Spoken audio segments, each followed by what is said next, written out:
masa itu ya. Perkenalkan nama saya Stefani. Saya Nabila. Saya Fitri Yoga. Saya Fitra Bersari. Saya Dimakan Pasal Kecamatan. Saya Muhammad Haris Setiawan. Nah, jadi teman-teman, hal pertama yang akan kami jelaskan adalah mengenai definisi dari elektrokimia sendiri yang akan dijelaskan oleh teman kami dari Don.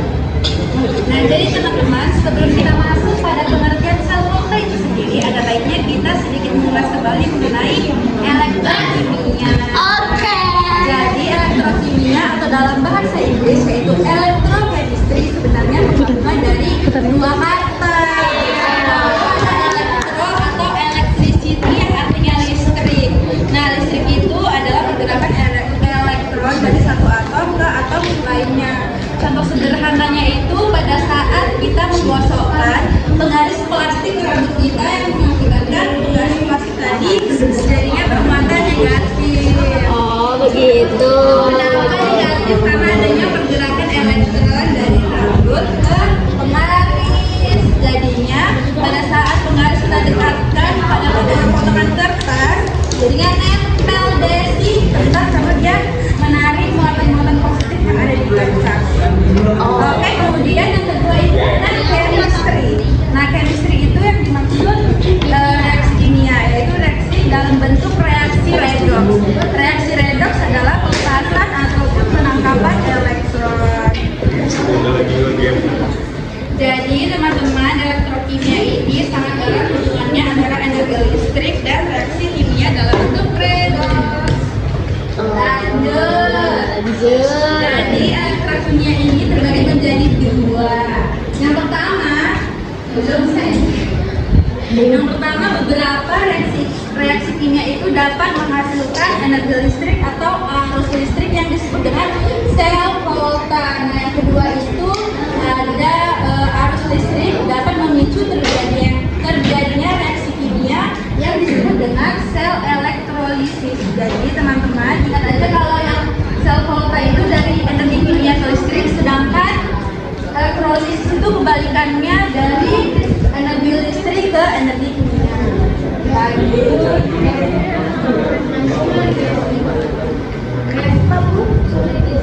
Nah teman-teman, FYI, Wow. sel volta ini pertama kali dilakukan oleh Alessandro Volta dan Luigi Galvani, seorang fisika dan kimiawan. Oleh karena itu, sel volta bisa juga disebut dengan sel galvanik. Sekali lagi, sel galvanik itu adalah sel elektrokimia yang dapat menyebabkan atau menghasilkan arus listrik dari reaksi redox spontan. Nah, reaksi redox spontan itu apa? Sebelumnya kita analisis lebih dahulu ciri-ciri dari sel volta yang akan disampaikan oleh Dina. Oke, sudah Divan. Oke, ciri-ciri sel volta. Reaksi redox spontan.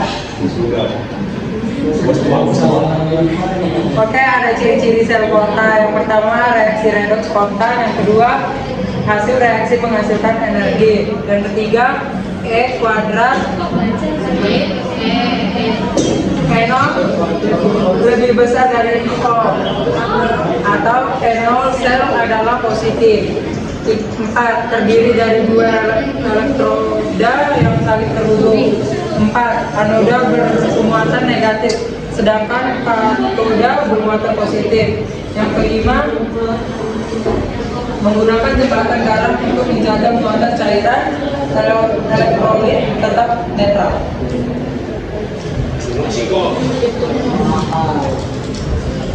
Selanjutnya, perbedaan dari reaksi redox spontan dan tidak spontan yang akan dijelaskan oleh teman kami. Nah, jadi teman-teman di sini saya akan menjelaskan mengenai perbedaan reaksi redox spontan dan tidak spontan. Namun sebelum itu saya akan menjelaskan mengenai redox terlebih dahulu. Nah, jadi teman-teman, redox itu merupakan penggabungan dari dua kata, yaitu reak adalah reduksi. Nah, sedangkan oksidasi adalah oksidasi. Nah, jadi teman-teman, reduksi itu merupakan proses di mana suatu zat itu menerima elektron. Nah, sedangkan pada oksidasi adalah proses di mana zat itu mengalami kehilangan elektron.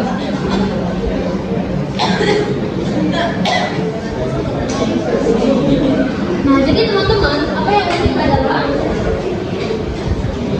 reduksi ini walaupun dia menerima elektron, tapi sifatnya akan semakin negatif, semakin banyak menerima elektron.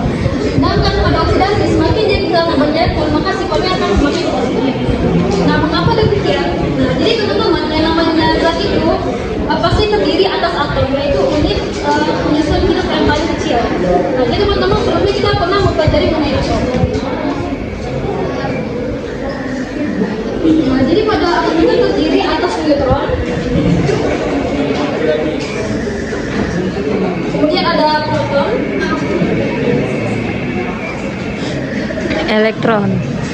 ya, yang dikelilingi oleh elektron.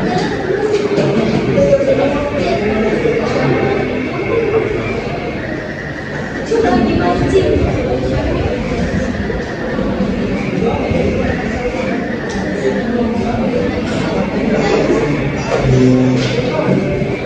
Nah, jadi teman-teman, untuk neutron sendiri itu dia bersifat netral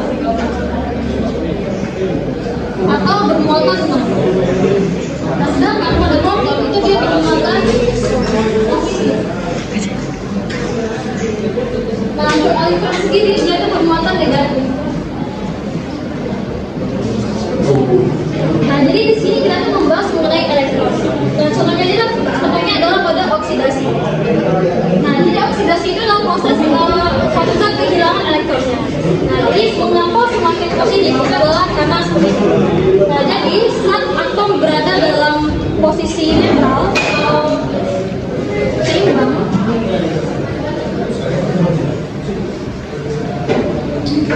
maka jumlah muatannya adalah 0. Nah, jumlah muatan nol ini terjadi jika jumlah dari proton, yaitu muatannya positif, dengan yang elektron sama jumlahnya. Karena muatan ini merupakan selisih dari proton dan elektron. Nah, supaya muatan ini nol, maka proton dan elektron jumlahnya harus sama. Nah, bagaimana jika kalau seandainya atom itu kehilangan elektron? Contohnya nih, contohnya sebuah atom itu memiliki 4 proton, punya 3 proton dan 3 elektron. Nah, kita misalkan pada oksidasi. Nah, misalnya sebuah atom kehilangan elektronnya, maka contohnya kehilangan 2 elektron. Maka di sini akan terdapat sebuah selisih yaitu 2. Nah, namun sifat yang paling mendominasi itu adalah proton, yaitu sifat positif. Nah, itu sebabnya kenapa oksidasi yang dia kehilangan elektron, maka sifatnya akan semakin positif. Nah, sedangkan kebalikannya pada reduksi, jika elektron itu mendapatkan elektron baru, nah maka akan ada selisih juga. Namun di sini sifat yang mendominasi adalah negatif. Karena sifat dari elektron sendiri itu negatif. Itulah mengapa semakin banyak menerima elektron maka akan semakin negatif, semakin banyak kehilangan elektron maka akan semakin positif. Lalu kemudian kita akan menjelaskan mengenai perbedaannya. Nah, jadi untuk reaksi redoks spontan itu terjadi secara alami. Sedangkan untuk tidak spontan dia tidak terjadi secara alami atau membutuhkan energi dari luar. Jadi NO dari reaksi spontan itu bersifat positif dan NO pada reaksi redoks seperti itu bersifat negatif. Nah, NO sendiri akan dijelaskan oleh teman saya. Kemudian contohnya adalah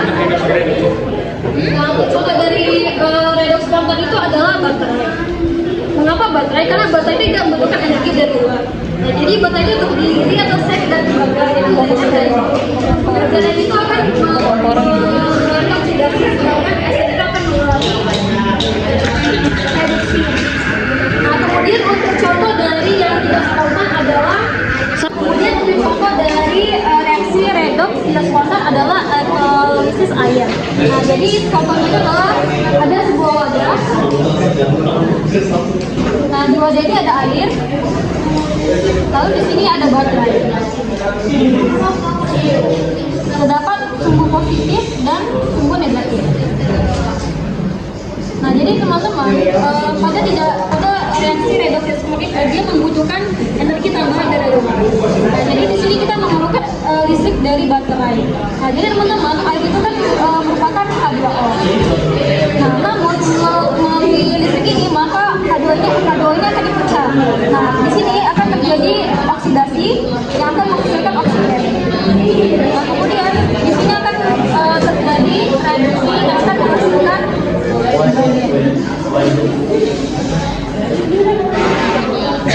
sekian dari saya, selanjutnya akan dijelaskan oleh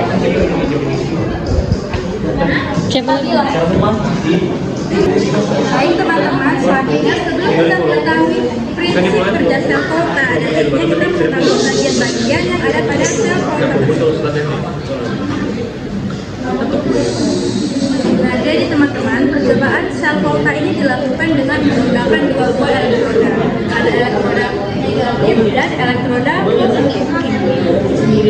Elektroda negatif adalah tempat terjadinya reaksi oksidasi atau kenaikan bilox yang disebut dengan anoda.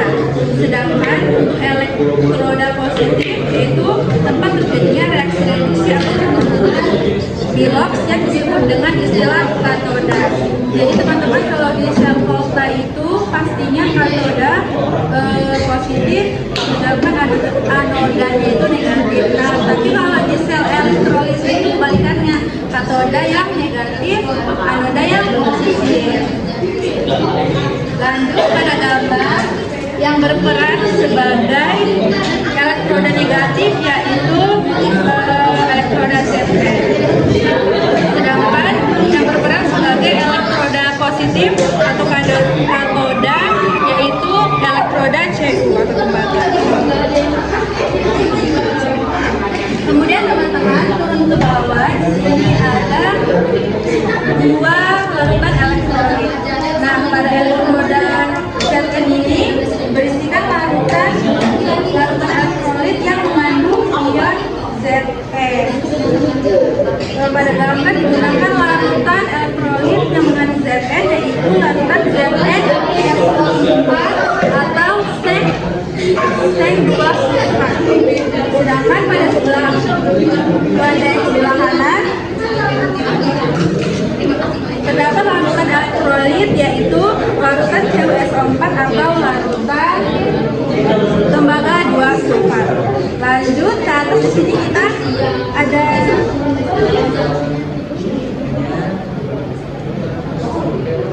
ada jembatan garam. Nah, jembatan garam ini berisi larutan jenuh garam dalam bentuk agar-agar. Apa fungsinya? Jadi fungsi jembatan garam ini teman-teman berfungsi sebagai penutup rangkaian sel volta serta untuk menyeimbangkan atau menyetarakan kedua larutan elektrolit. Lanjut, di atas kita ada kabel.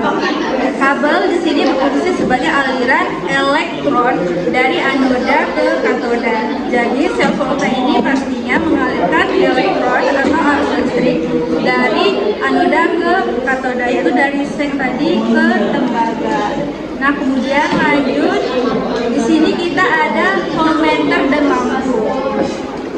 Apa fungsi kedua indikator ini? Tentunya untuk melihat apakah ada aliran listrik atau tidak. Jika ada, pastinya lampu akan menyala dan voltmeter akan menunjukkan angka tertentu untuk menunjukkan NO sel atau potensial sel rangkaian sel volta tersebut. Selanjutnya, kita akan mengetahui prinsip kerja sel volta yang akan disampaikan oleh Zaki. Bagaimana prinsip kerja sel volta? Pertama, sel volta dapat mengubah reaksi kimia menjadi energi listrik. Yang kedua, elektroda tempat berlangsungnya reaksi oksidasi disebut dengan anoda. Sedangkan tempat berlangsungnya reaksi reduksi disebut dengan katoda. Elektron bergerak dari anoda ke katoda.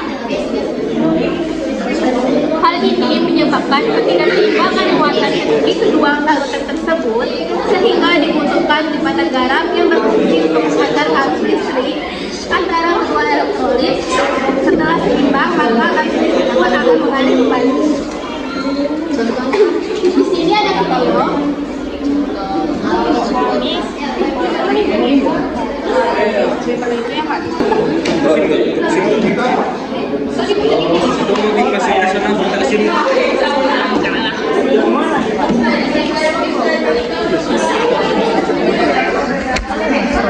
Pertama, level WhatsApp yang berisikan larutan elektrolit. Ini berisikan elektrolit S4. Yang kedua, berisikan CuS4. Nah, total pendek kita masukkan ke dalam S4 sebagai namanya dan CuS4 di dalam larutan CuS4 sebagai anoda. Kedua larutan tersebut kita hubungkan dengan urusan darah. Kedua logam kita hubungkan dengan kawat atau kabel penghubung melalui servota. Ini itu enggak misalkan tadi mana tadi gambarnya itu? Mau pulang. Tolong. Bertanya Bu namanya. Kan itu saya dari sama C kan. Kan anoda sama katoda itu udah dipastikan kan harus logam gitu atau CN aja pakai begitu aja apa boleh logam lainnya.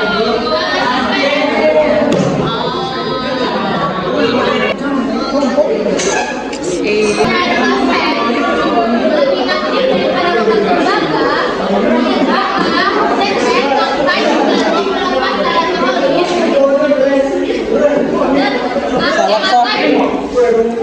Jelek aku juga kayak gini ya, mau lihat yang akan menjadi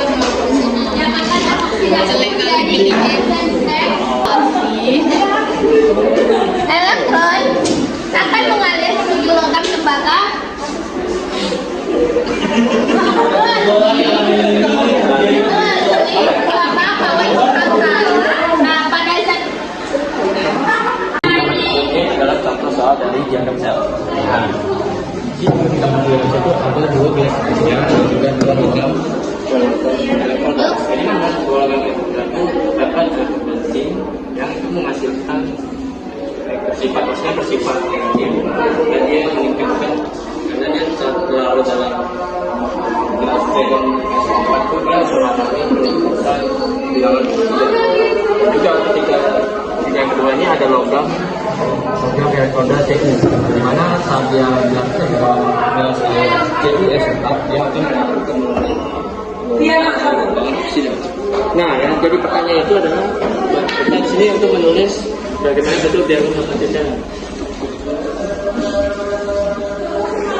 Nah, sebelum kita mencarinya itu kita harus mengetahui reaksi kimianya. Nah, reaksi kimia itu adalah N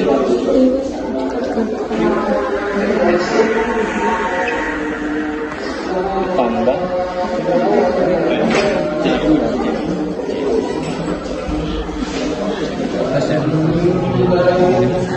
akan menghasilkan cincin.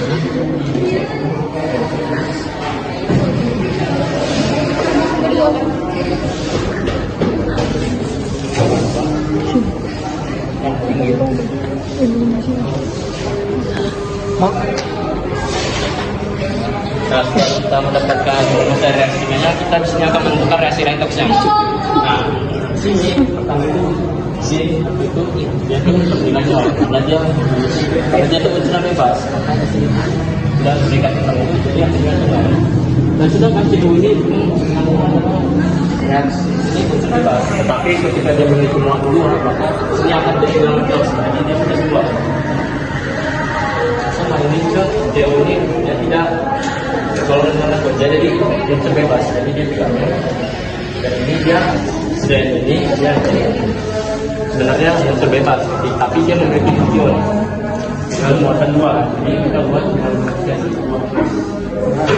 Nah, baru dia menentukan menentukan mana reaksi reduksi dan oksidasi. Nah, jadi ini dia awalnya nol, dia akan ini ke sini. Nol awalnya nol dan kedua ini akan menghasilkan oksidasi.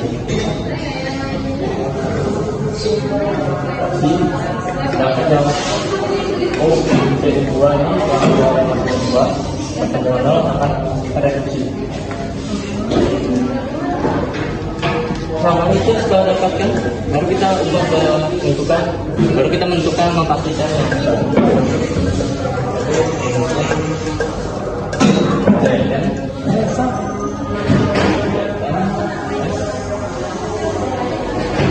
Batas Masa, ini kelompok kan? Nabila kok tengok lah ini Nabila pasarmu sialpan. Kau usir, kau mau kembarnya?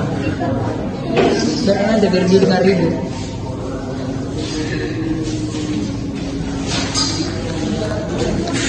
Tidak panas lo apa itu? Pakai apa lah?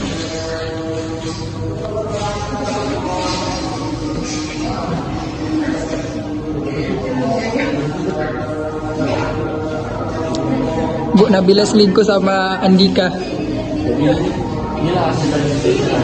Saya akan jelaskan ini kenapa ada batas ada satu. Saya jelaskan ini adalah batas fase. Ini adalah batas fase. Di mana batas fase ini dibuat untuk membedakan jin yang bermotor tersebut dan juga jin berkuas yang berpasang berkuas dan juga ini jin yang berpasang ini bisa membedakan. Dan di sini ada debat negara, ini namanya debat negara. Itu membedakan mana yang aslinya itu ini asal negara. Itu membedakan mana yang aslinya itu ini aslinya kan muda. Karena dia kan ini itu di gambar tersebut dia menghasilkan negatif. Tapi di sini kalau di sini muda. Dapat membedakan.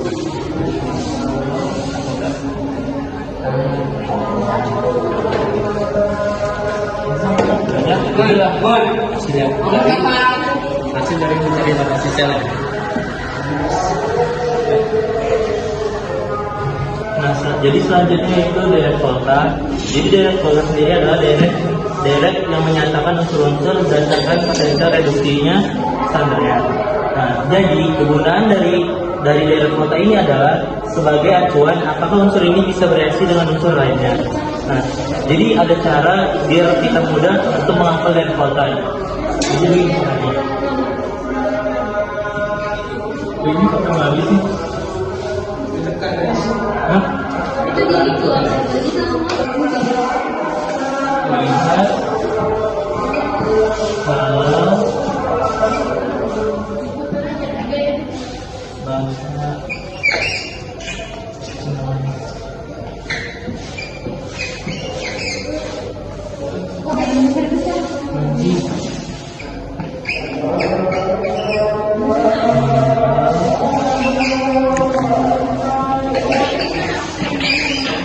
Bil.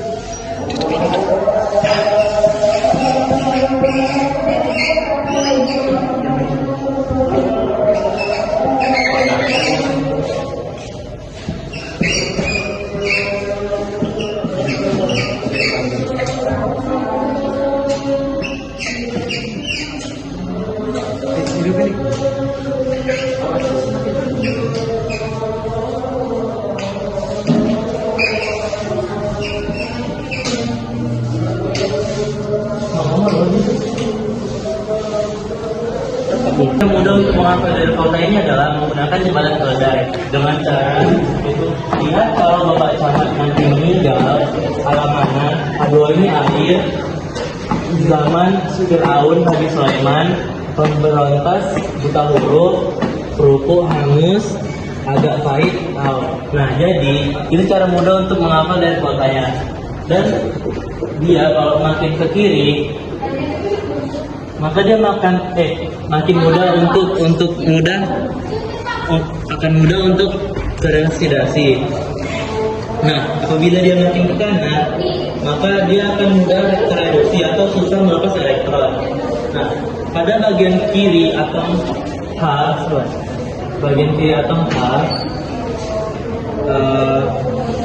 nilai potensial reduksi standar bertanda negatif. Jadi di sini berarti dia negatif.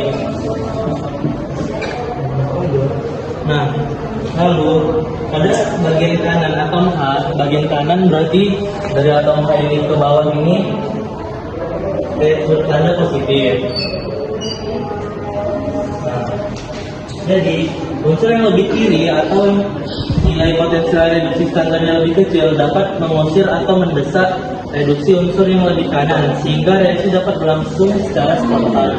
Nah, yang unsur yang lebih kanan tadi atau yang nilai potensial reduksinya standar lebih besar tidak dapat mengalir atau mendesak reduksi unsur yang lebih kiri sehingga reaksi tidak dapat berlangsung tidak spontan.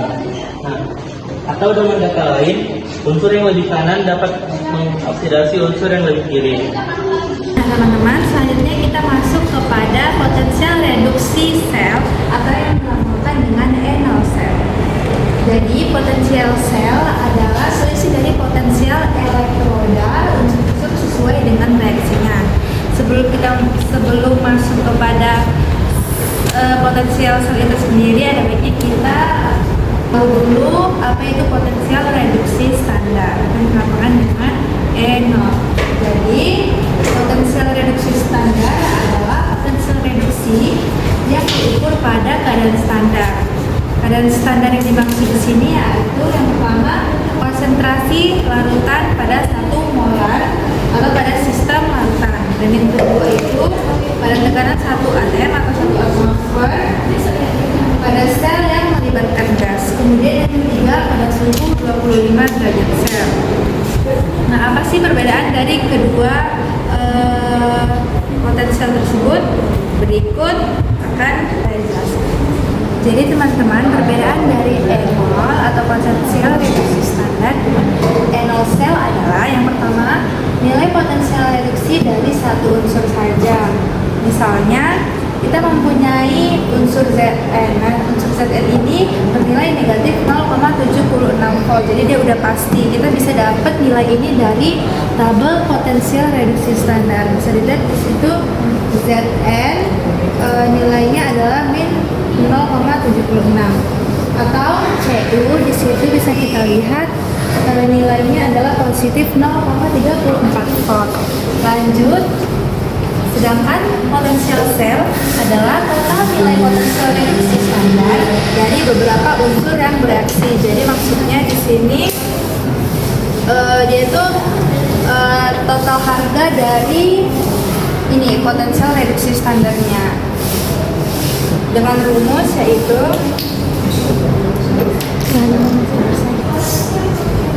Nah, sedangkan untuk potensial sel didapat dengan cara mengurangi enol yang besar dengan enol yang kecil dengan rumus yaitu rumus E0 sel sama dengan enol reduksi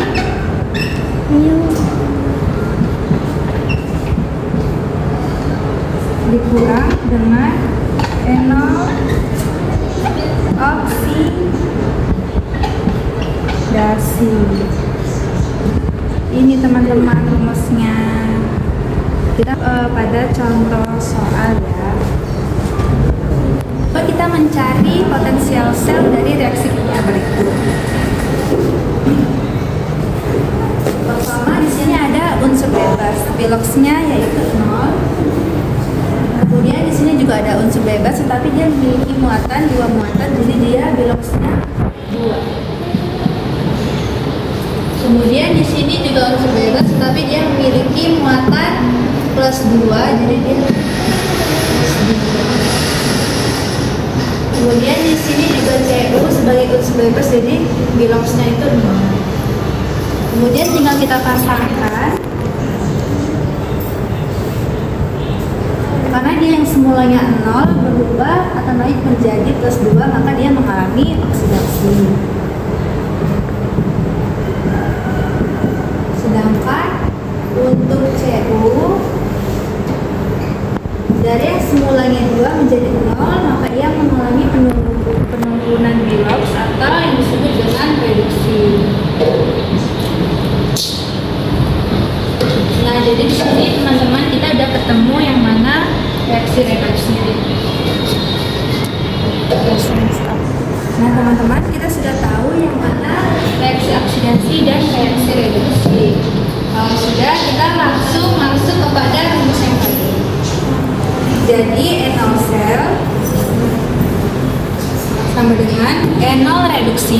yaitu dari si Cu. Cu-nya tadi bisa kita lihat di tabel, yaitu nilainya plus 0,34 volt.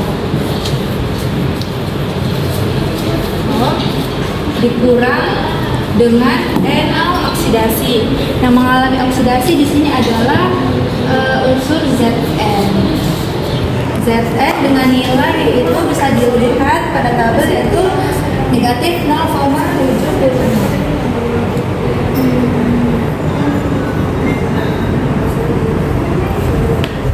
Tinggal kita jumlahkan, ini ketemu ini jadinya positif, jadinya plus 0,34 ditambah 0,76.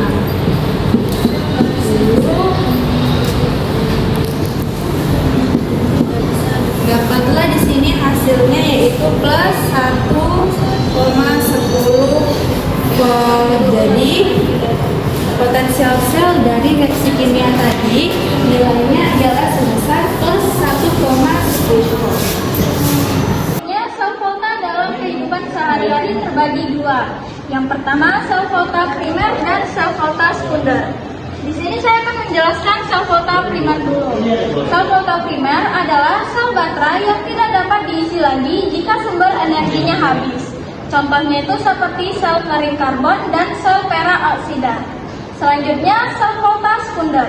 Sel volta sekunder adalah sel volta yang jika habis dapat berfungsi kembali setelah dialiri arus listrik. Contohnya seperti sel aki, timbal asam, dan baterai. Selanjutnya, contoh penerapan dalam kehidupan sehari-hari sel volta primer. Seperti di video ini, terdapat jam dinding. Baterai yang berada di dalam jam dinding, elektronnya mengalir dari Zn menuju katoda. Ke dalam tabung ini adalah NnO2 dan NH4Cl. Karena pergerakan elektron ini, sehingga terbentuklah arus listrik yang membuat jam dinding dapat berfungsi kembali. Ada satu alat yang bermanfaat bagi kehidupan kita, yaitu aki, yang biasanya disebut pada mobil dan motor. Nah, aki ini adalah alat yang menggunakan prinsip sel volta ketika bekerja. 1. Aki adalah salah satu bagian penting pada mobil dan sepeda motor. 2. Aki berfungsi sebagai suplai energi ke starter mesin, klakson, lampu, AC, bahkan charger HP di kendaraan kita. 3. Aki ini biasa juga disebut dengan baterai timbal. 4. Aki dapat bertahan pada suhu yang bervariasi, musim dingin dan panas, dan dapat digunakan secara kontinu. 5. Pada aki baterai timbal, elektroda negatifnya adalah logam timbal Pb, sedangkan elektroda positifnya adalah logam timbal yang dilapisi oleh timbal oksida. 6. Kedua elektroda tersebut dicelupkan pada kelemahan larutan. Pada elektrodanya reaksinya adalah pertama anoda, yaitu Pb negatif adalah Pb ditambah dengan SO4 2- menjadi PbSO4 plus 2 elektron. Kemudian pada katodanya yaitu PbO2 yaitu positif, yaitu PbO2 ditambah SO4 2- tambah 4H plus tambah 2 elektron sama dengan PbSO4 tambah 2H2O. Nah, kemudian reaksi totalnya adalah PbO tambah PbO2 tambah PH plus tambah 2 SO4 2- menjadi 2 PbSO4 tambah 2H2O. Nah, disinilah dihasilkan arus listrik. Saat aki menghasilkan arus listrik, anoda Pb dan katoda PbO2 bereaksi dengan ion SO4 2- sehingga menghasilkan PbSO4. PbSO4 yang dihasilkan dapat disinilah dihasilkannya arus listrik. Saat aki menghasilkan arus listrik, anoda Pb dan katoda PbO2 bereaksi dengan ion SO4 2- sehingga menghasilkan PbSO4. PbSO4 yang dihasilkan dapat menutupi permukaan lempeng katoda dan anoda. Jika telah terlapisi semua, maka lempeng anoda dan katoda tidak berfungsi lagi. Akibatnya aki berhenti menghasilkan arus listrik. Saat aki menghasilkan arus listrik, dibutuhkan ion H+ dan ion SO42- yang aktif bereaksi akibatnya. Jumlah ion H+ dan ion SO42- pada lautan semakin berkurang dan larutan elektrolit menjadi encer sehingga arus listrik yang dihasilkan dan potensial aki semakin melemah.